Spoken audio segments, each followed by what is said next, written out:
Hey guys, welcome to the Amber May Show. Today we are going to be talking about critical race theory, and I have a lot to share with you today because it's really critical. And I'm happy to announce that Arizona Representative Steve Kaiser, uh, after 5 hours of debate, critical race theory and other base teaching based on race, ethnicity, or sex will not be allowed in our schools or government agencies.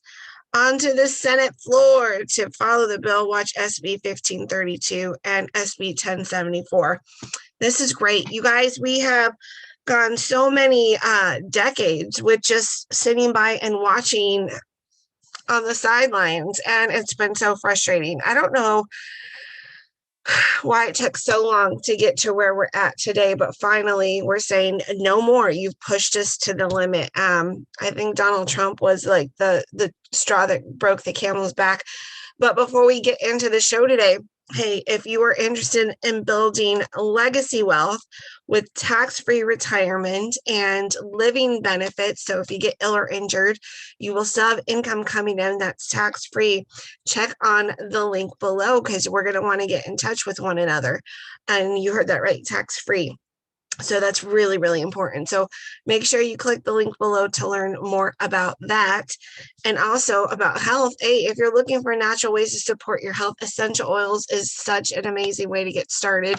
And the link is in the description below. So I'm going to share my screen because KFYI's James T. Harris had a guest on his program that talked about the origins of where this critical race theory happened from. And I thought you might want to see this. So let me.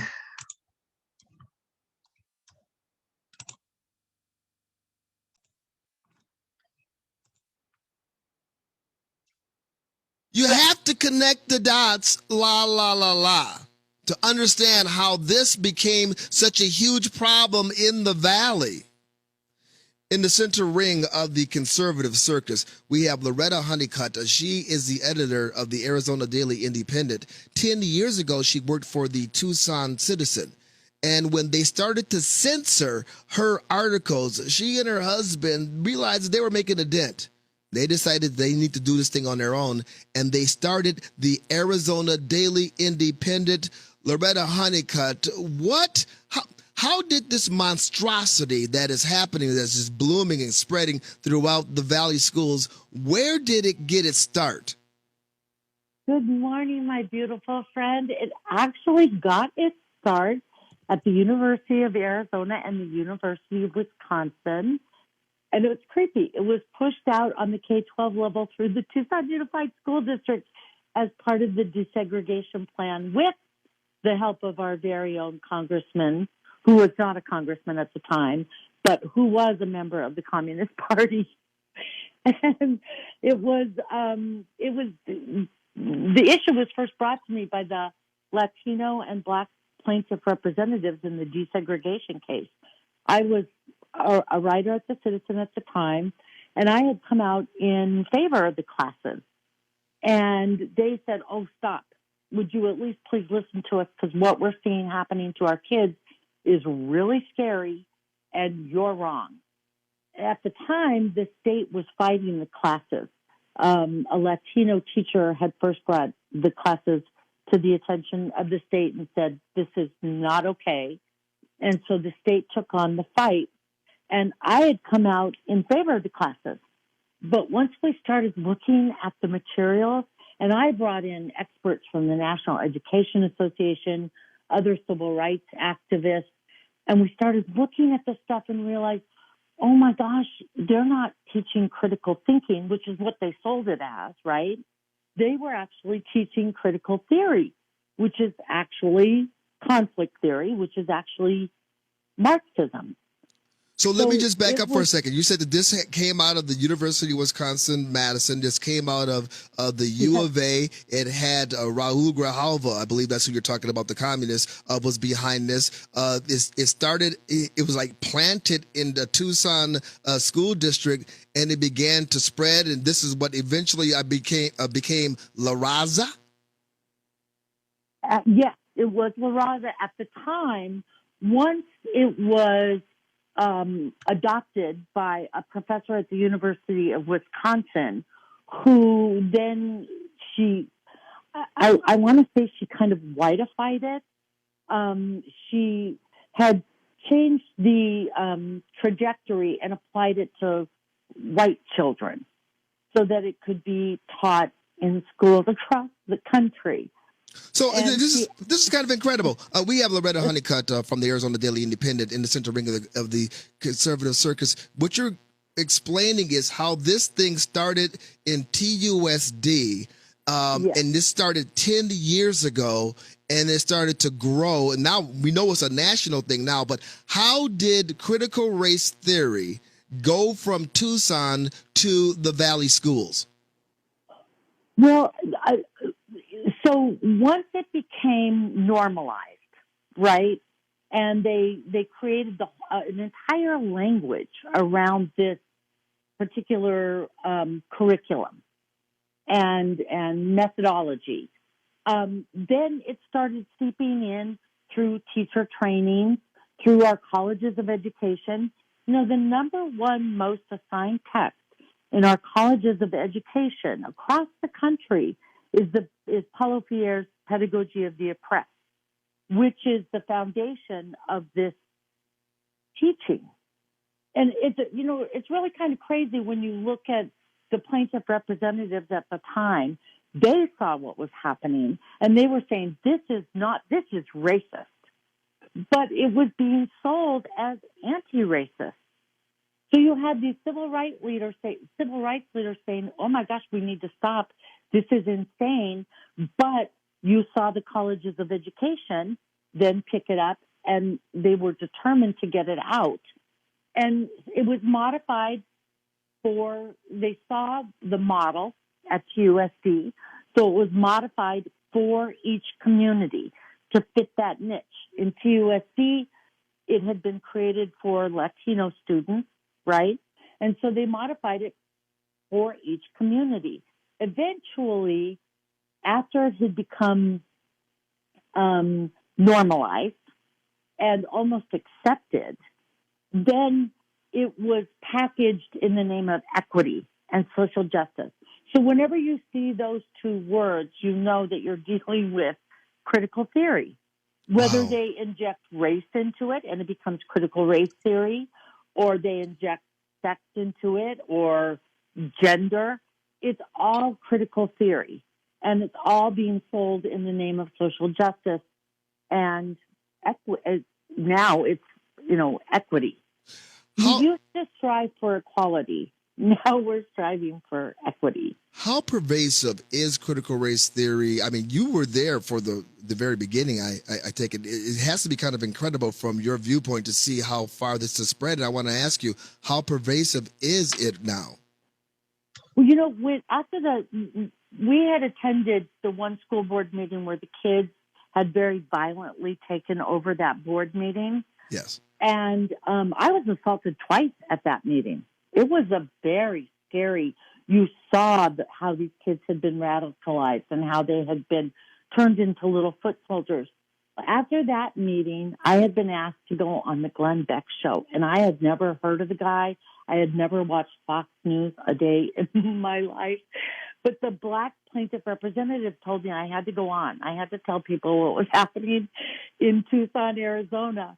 Well, after that appearance, I started hearing from educators across the country, and they were all saying, this is coming here. Your teachers are coming here and selling this to our teachers. And we realized that it was truly being shipped out through the U of A and TUSD into all of these communities, and it was taking hold. It was the wildest thing how quickly it was spread and how systematically it was spread. Very strange situation. Real quickly, Loretta Honeycutt, you were there from the beginning. You saw this thing spread out. It's gone all over the country. How do you battle it? How do we battle as parents who have kids in these schools that are being indoctrinated? How do we battle critical race theory? I have talked to experts in education from across the country on this issue. And I think for Arizonans, the most important thing to do is to call the governor's office and demand that he start, retasking these regions, our colleges of education, retasking our Arizona State Board of Education to really look at our teacher training, because that's where it's getting its start, through the grievance studies and the colleges of education here. And that we can control. The next thing they have to do is that we absolutely have to demand that not one school district can allow one penny of government money to be spent on training from the Arizona School Board Association. The Arizona School Board Association has been the primary source of spreading this garbage. And it's political, it's partisan garbage. But I think, these poor school board members, they're CPAs, they're, business people. They don't know what they're looking at. So when the School Board Association trains them and says, oh, sign up for our equity workshop, they don't know what they're really looking at. Did you hear what she said? Oops. She said, you don't know what you're really looking at. So I was just glad to hear that Arizona is going to is dealing with this on the Senate level today or yesterday. Either way, it's happening, that they are going to not allow this teaching to be in our schools, and good, because this is indoctrination of the schools. This is creating racism. This is creating animosity between children. This is garbage. They don't need to learn about sex changes. They don't need to learn hate speech from school. This is where the hate speech is coming from. Oh my gosh, guys, we have been blinded so long, just sitting in the rocking chair, just watching this happen right in front of our eyes, doing nothing. This is why the Republican Party is so weak, because we never feel like we can do anything about it. We never take action. And I'm so proud of the lay people across this country that are finally taking action, whether it was to recall Gavin Newsom all the way to New Hampshire, at the servicemen meeting, and demanding that they have an audit the way they want the audit done. And let's start rattling the cages of our elected officials, because they have the story twisted. It's we the people in charge. It's the consent of the governed. That means the governed is giving consent to the government on what to do. It is indentured servants, as David Jose says. Oh, I just love that guy. So we have got it twisted and backwards. Now, I came across this. I wanted to share it with you. I really like this man, and I wanted to share this this with you. Let me share my screen here. This is Mark Levin. You can find him on Fox.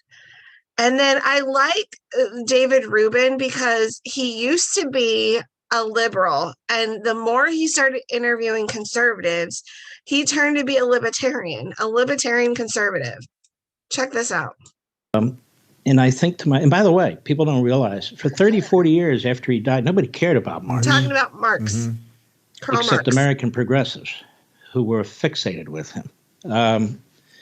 But all that said, I'm of the attitude that with the early progressives, Dewey, Wilson, Crowley, all these guys and more, they said, basically, we need to change education in America.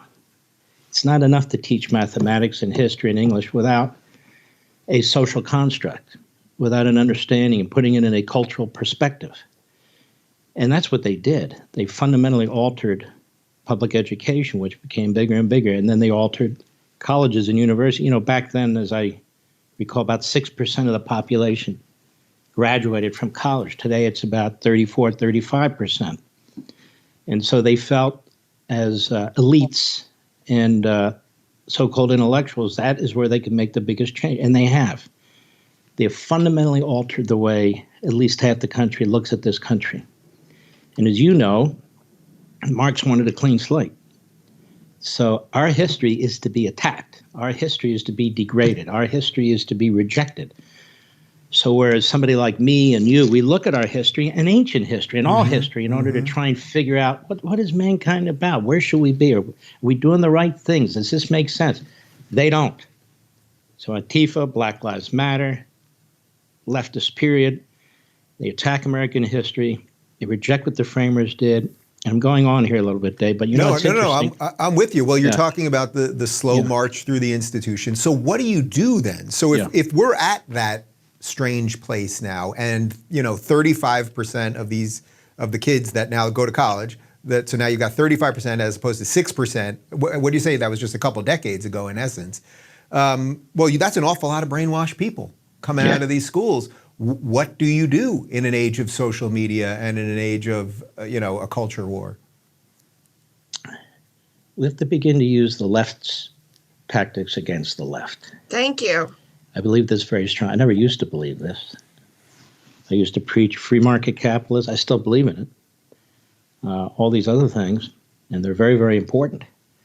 But tactically, we're going to have to get active. Yep. We're going to have to do things we've never done before, because Marxism is a constant revolution.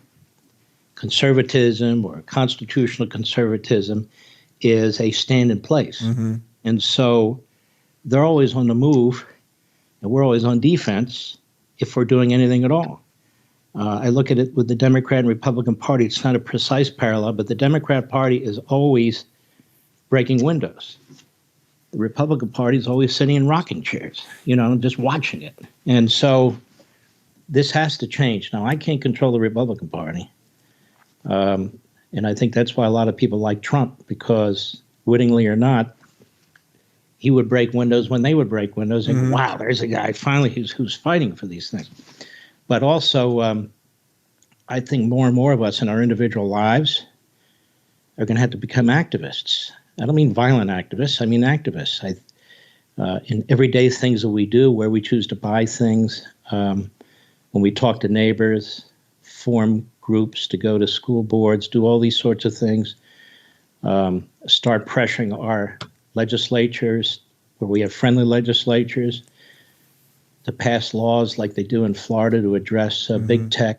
We need to be on offense. We need to bring litigation. We need to throw as much against them as they throw against us, and do everything we possibly can. I mean, the nation was founded by men who took a very activist role in their lives. They were pushed to a point. And of course, the difference between the Marxists that we deal with now and us is they want to destroy our society. Yeah. Right. That's interesting. The French Revolution, they wanted to destroy their society. The Russian Revolution, the Communist Revolution, the Chinese Revolution, they all wanted to destroy their society. The American Revolution wanted to preserve our society and change the government. That's right. What's happening here is we're up against street Marxists or mobs or whatever you want to call them that want to destroy our society. That's and true. are demeaning our society as the C.R.T. folks. We're white dominant society, so everything related Critical to it race is theory. bigoted and racist, which is so absurd. And I just think we need to stand up and say enough. We need to push back. Everybody has a different role in this life. Some people are electricians, some are bus drivers, some do what we do, and so forth. But all of us in some role in our life, whether it's our purchasing power, whether it's school board meetings, churches, synagogue, we've got to speak up, we've got to be heard, and we've got to organize. That's true. That's what I keep. And so I'm going to stop sharing. Everything he said is right on. And I'm going to put my dad's last sermon, because he was a preacher, in the link to the description. I hope you watch it. Fast forward it. There's a lot of singing in the beginning, and then join in when he starts preaching, because one of the things that he said is, use the tool that God put in your hand. God placed a microphone in my hand since I was a little girl. I felt the calling of being on the radio. I did that. I quit my job when I had my children because I was a very infertile person, and I struggled really badly with once I got pregnant, keeping the pregnancy. And so it kills me when there's women that just go into an abortion clinic and willingly just kill their child. It kills me because I've lost 4 babies, and it's just, my body was just not very very fertile, and I had a hard time even getting pregnant to begin with. So the fact I even got pregnant was a miracle in itself. The fact I have 2 kids is a miracle in itself. So I quit my radio job. But ever since I was like 3 or 4, I always pretended to have a radio show. I would have a mic in my hand and my tape recorder. And sometimes the tape recorder had a microphone, if you remember that. And I'd make up my own radio shows. So God placed the microphone in my hand. Okay, that's my role. I know that's my role. Is there more I can do? Absolutely, there's more I can do. And that's why I walked the streets and collected signatures, because and I was showing my kids too. They were along with me. I wanted to show them that when you believe in a country, you have to fight for your country, and you have to do what you can to be involved in your community. And so I was trying to demonstrate that to my children, that I was trying to show them that, hey, sometimes you have to get off the couch and put action, to things to get things done, because no one's coming to save us, folks. There's no Superman. There's no Batman in this story. Donald Trump's out of office for the time being. No one's coming to save us. So it's you and me that have to do this thing, right? That's why We the People AZ Alliance got started. That's why the people in New Hampshire are fighting back. I mean, do you think this is easy to go against the machine? No, it's so hard. It's so hard, but what's the alternative? Not having a country. That's the alternative. And your kids are being indoctrinated. I've been so blessed to live in my state, because our state gives credit to people who donate their taxes to, like, there's a scholarship tuition organization, and our state gives income credit to anyone who donates to these organizations. And if they donate to my kid, they get dollar for dollar back.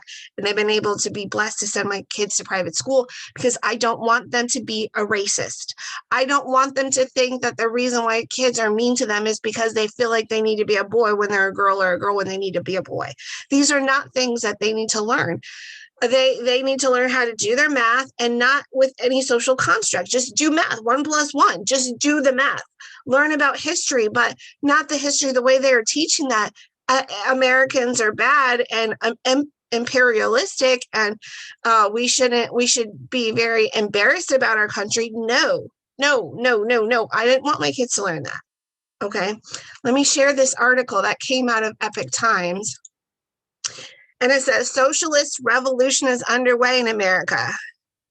America is now in the midst of a communist revolution that is trying to centralize power through bringing every element of the U.S. government from the lowest level to the top under control of the executive branch, said author and filmmaker Trevor Lound.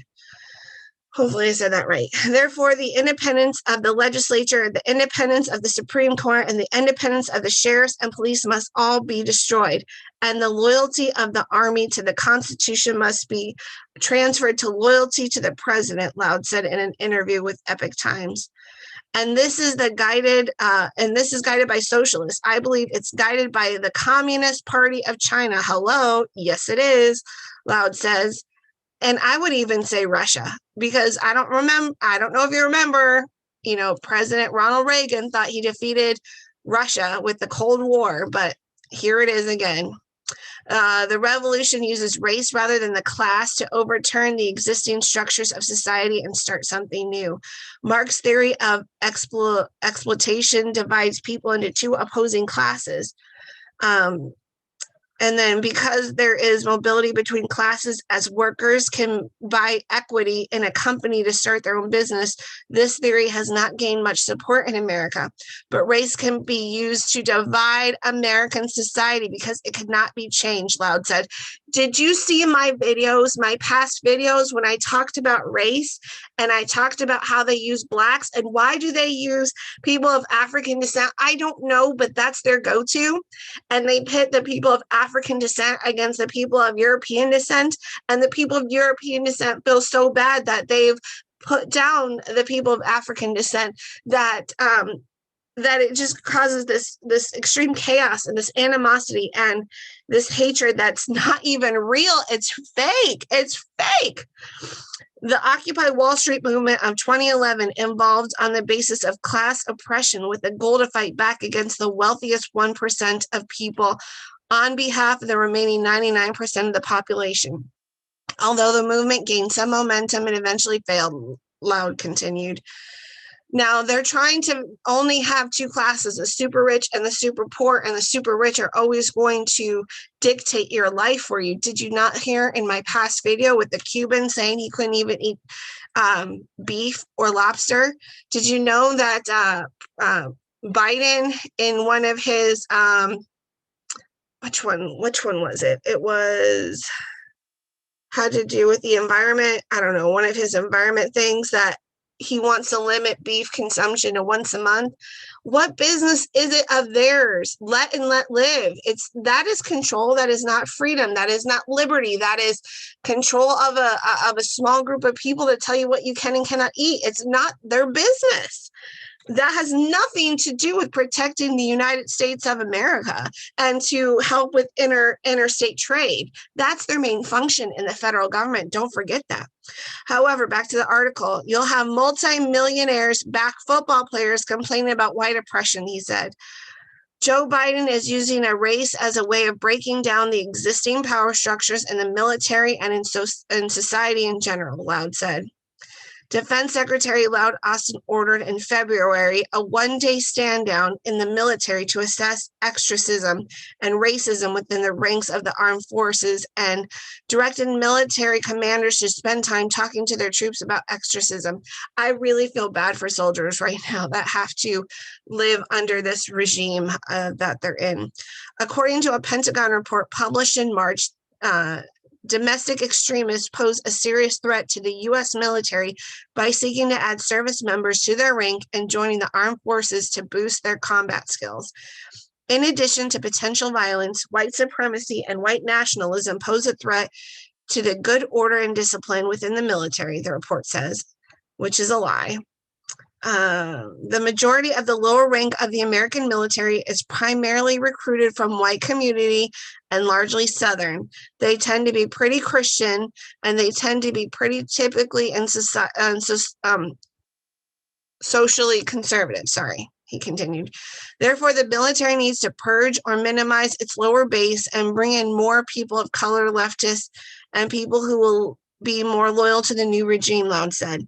The leadership of the U.S. military had already been changed during the Obama administration when loyal generals were replaced with political hacks. Oh, I remember this. Globalists and leftists, he said. Calls from radical left-wing groups such as Antifa and Black Lives Matter to defund the police serve the same purpose, according to Loud. And it's funny because Black Lives Matter, man, their elite has like 3 or 4 mansions. How much is she really helping Black lives? The intent to defund the police movement is to eliminate patriotic conservative element in the police force, which is largely run by patriotic people, and make it the police loyal to a socialist government, making it more like a communist police in Venezuela or Cuba, which can be used to quell revolts, Loud said. Now, if you watch my past videos, it talks about they strategically want to take the protection of the people, which is our right to bear arms, which is our police, which is our military, because they are the people's protection. And when they can divide these people by putting out all these fires, they can destroy them and then usher in whatever they're going to usher in, which is basically slavery. In all honesty, I mean, does anyone really love living in Russia or Cuba or Venezuela or China? No. Big stumbling blocks on the road to socialism is the conservative governors and the conservative sheriffs, Loud explained.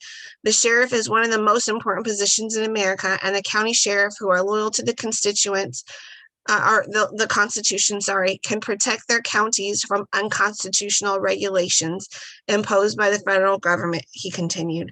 Although Biden disagrees with calls to end the police, he urged the Senate to pass a police reform bill that would ban controversial police tactics such as chokeholds and no-knock warrants, and eliminate qualified immunity for law enforcement officers, which is very scary. That qualified immunity for law enforcement was a very scary thing to police officers. That those kind of words make police officers not want to do policing. because they are in fear of their life and being thrown in prison for doing their job, making it easier for citizens to pursue claims of police misconduct. During the presidential campaign, Biden promised to create a national police oversight committee, which is crap. But recently, he suspended this plan and instead had pushed for passing the police reform bill. Encouraging illegal immigration on the southern border is also a communist strategy aimed at creating a massive voting bloc for the Democrat Party, aimed at transferring America into a one-party state, Lown said. The whole plan is to swamp the conservative voting base. Not only that, but it's going to be too much for our economy to handle an influx of this amount of people, and it's going to destroy the economy, which then allows them, this is not part of the article, which allows them to build their communist economic system, which basically means you're super poor, you're super rich. Do you remember when the Berlin Wall fell? East Berlin was super poor. West Berlin was flourishing. Look at Korea. North Korea is super poor. South Korea flourishes. Freedom allows you to flourish. Our God is a God of freedom. Who the Son sets free is free indeed. This whole construct of our nation is based upon freedoms given by our Creator. Our Creator does not, our God does not want us to be in slavery. Our Father, our God, wants us to be living in freedom. In freedom. The opposite of freedom is slavery. The opposite of anything that is godly is Satanism. I'm sorry, but that's just the way it is. And, you know, it's time for the Christian people to start speaking the truth, because the truth will set you free. It may hurt a little, it may sting a little, but the truth will set you free. And we have been silent for too long. And now we're on the brink of destruction in our country. Estimates of the number of illegal immigrants residing in the United States vary depending on the methodology used. Has been usually estimated at approximately 11 million, but a study conducted at Yale in 2018 with an intention to do a sanity check, I don't know what that is, sanity check, on the existing estimate showed that the actual number of illegal immigrants may be more than 22 million. Massive infrastructure spending will sink the U.S. dollar, causing an increase in interest rate. And oh my gosh, I just told you this.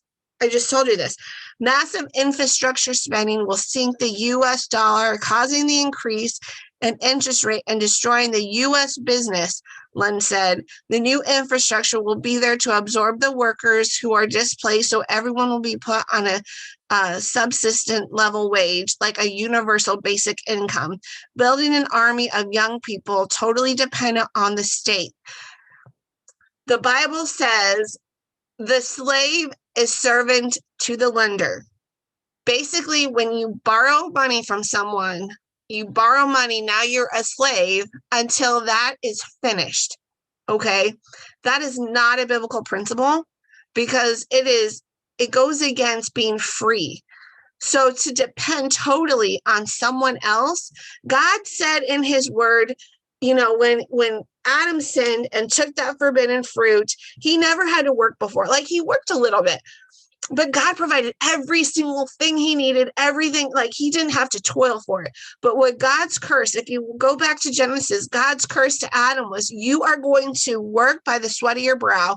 And I think it was in Corinthians or Colossians, it says, if you don't work, you don't eat.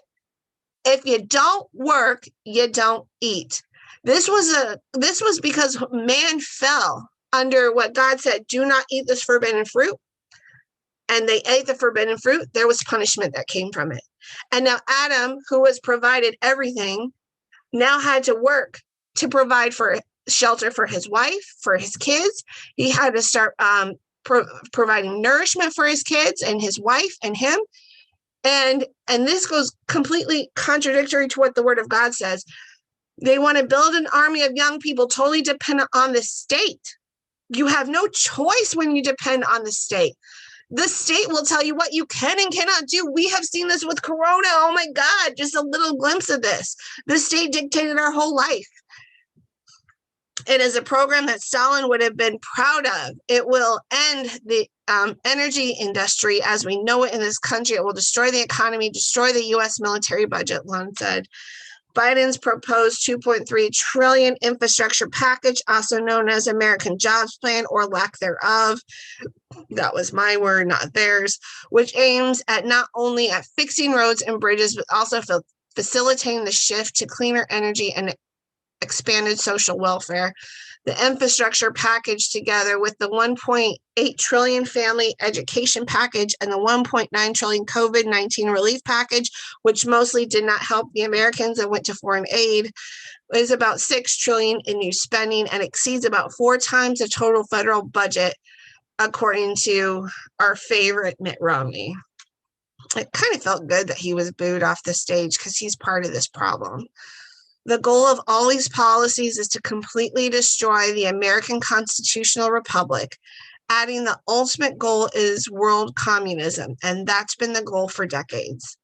Loud predicts that the United States is heading towards a socialist model and will be a cross between Chinese system and the Brazil under former communist president Luiz Inácio Lula da Silva, also known as Lula. Brazil has a short of racial makeup similar to the United States. Lula played those ethnic minorities off against each other, and he elevated some at the expense of others to bring about this revolution.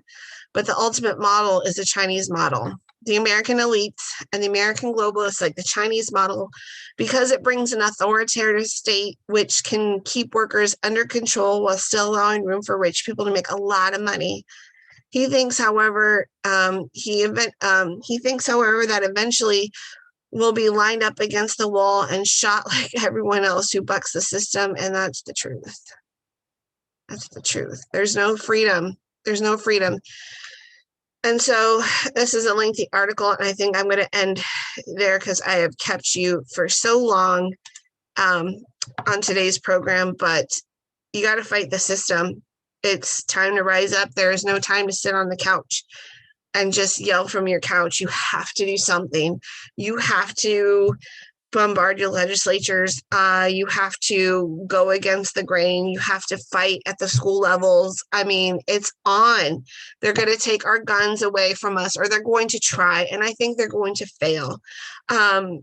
This is the last light of the world, and when this light goes out, it will be total darkness across the world. So, God's raising up fighters, and I can't think of the verse. It's something that confound the wise. I got to think of this verse. Hold on one second.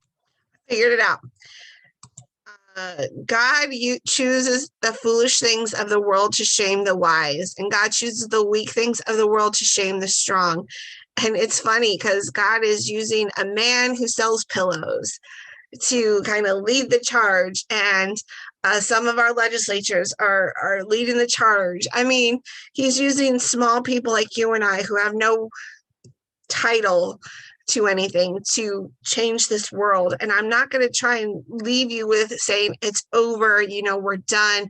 We are fighting and we're winning, people. I want you to know that, but I want you to know where we're at and what's at stake. So you get off the couch and you start fighting, because if you don't join the fight, this is where we end up. We end up like Russia. We end up like China. We end up like Cuba. I'm sorry, but I like my freedom. I like to choose if I could eat lobster and steak on my anniversary. Oh, Mr. President, Mr. Governor, do I have thy permission? I mean, in Cuba, you go to jail for that. For eating food. You go to jail for eating food, where people have to destroy their furniture to make a cooking fire.